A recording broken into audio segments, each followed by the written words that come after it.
इन खबर यूपी में आप सबका स्वागत है। मैं हूं हसीन अहमद। उत्तर प्रदेश में उपचुनाव की घोषणा हो चुकी है। आपको बता दें कि 10 मई को यहां पर उपचुनाव किए जाएंगे और 13 मई को यहां पर नतीजे आने वाले हैं।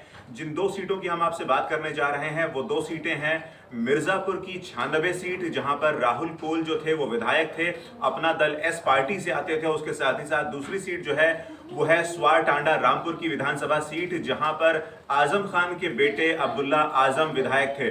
लेकिन जिस तरह से यहां पर राहुल कोल का निधन हुआ, मुंबई के अंदर वो कैंसर से लगातार जूझ रहे थे, उसके बाद यहां पर उनका निधन हुआ, जिसके बाद 96 की जो सीट है वो खाली हो गई। और उसके साथ ही साथ अगर आपसे बात करें जिस तरह से स्वार टांडा रामपुर की सीट की, तो यहां पर अब्दुल्ला आजम जो थे उनकी सदस्यता यहां पर रद्द की गई है, क्योंकि उन्हें दोषी पाया गया है अदालत के द्वारा। एक मामले में मुरादाबाद में उनके खिलाफ ये मामला चल रहा था, जहां पर विरोध प्रदर्शन करने के लिए उन्होंने गलत तरीका इख्तियार किया, लिहाजा ऐसे में उन्हें 2 साल की सजा हुई। और जिसके बाद यहां पर उनके ऊपर तमाम तरह के ऐसे कानून लागू हुए, जिसके बाद यहां पर उनकी विधानसभा की जो सदस्यता थी, क्योंकि 2 साल से ज्यादा अगर आप किसी मामले में दोषी पाए जाते हैं और आपको सजा होती है, तो ऐसे में आपकी जो विधानसभा की सदस्यता होती है उसे रद्द कर दिया जाता है। लिहाजा ऐसे में अब्दुल्ला आजम को दूसरी बार अपनी विधानसभा सदस्यता से हाथ धोना पड़ा।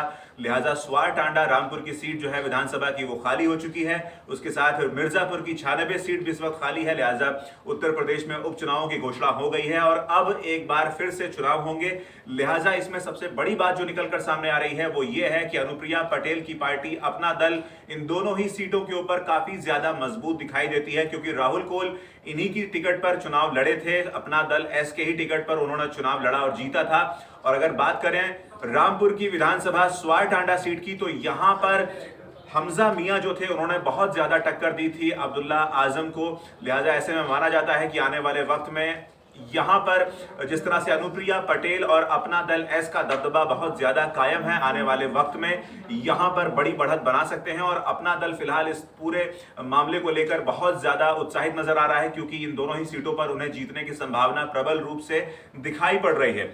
फिलहाल आपको बता दें कि मामले में जब भाजपा के प्रदेश अध्यक्ष भूपेंद्र चौधरी से पूछा गया तो उन्होंने यहां पर गठबंधन की बात की है, क्योंकि यहां पर अपना दल एस जो है वो भारत सरकार टेकाथ गठबंधन में है। लिहाजा ऐसे में इन तमाम सीटों के ऊपर जो उपचुनाव होने हैं उसमें भाजपा के साथ उनकी क्या रणनीति होती है या आने वाले वक्त में मालूम चलेगा।